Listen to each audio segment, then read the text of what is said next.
Imagine sitting in a boat and few minutes later, one black huge ball hits your boat and it starts filling with smelly, greasy people with lots of swords and powder guns. Hey, who are you? Your first cousin. Yes, these are pirates. I would love to say poor pirates. Let's talk about why I said poor pirates. Pirates are basically ocean criminals who rob ships and sometimes raid coastal towns. Yes. They have been around for centuries, but the most well known pirates were active during the 17th and 18th century, a period often referred to as the Golden Age of piracy. A common symbol of pirates is a black flag with white skull and crossbones. Some movies shows pirates as adventurous and funny guys, but in reality, most were just regular people driven to life of crime due to empty pockets. Yeah. I hope I can find some good work.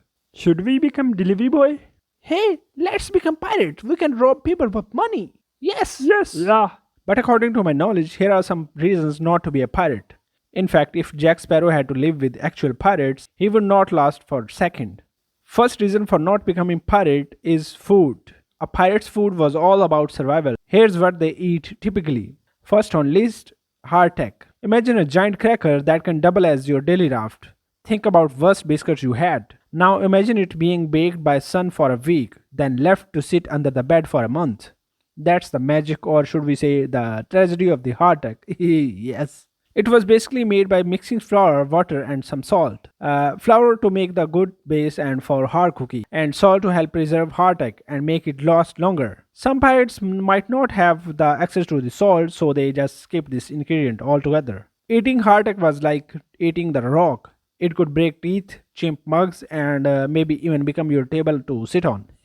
Pirates maybe used more ketchup than anyone does in a year just to make this stuff edible. You may be thinking, what are the things that they can eat with this stuff? Hardtack soup, hardtack pizza, hardtack ice cream? Well, maybe not ice cream, but you get the idea. Pirates basically ate hardtack with everything because it lasted forever and didn't require fancy fridges, which they definitely don't have in those smelly small ships. Salted meat. Imagine this. You take a nice piece of beef and fish as you are in open water. Yeah. Then instead of ketchup, you sprinkle a lot of salt, like a giant mountain. This is special trick that is known as salting. Help the meat last for months without spoiling. It was like putting the food in a magical time capsule but for eating. Here's a catch. After weeks at sea, that once yummy meat becomes a bit dry and tough, it becomes so hard that they can use it as a hammer or maybe a weapon to kill somebody.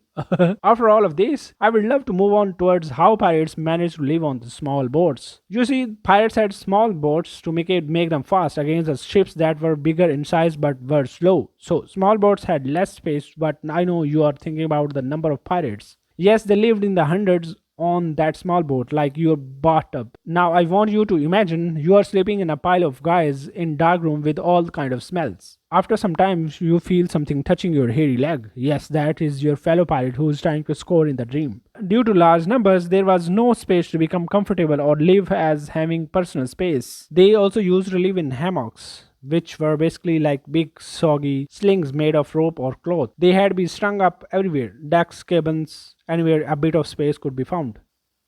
What is that new smell?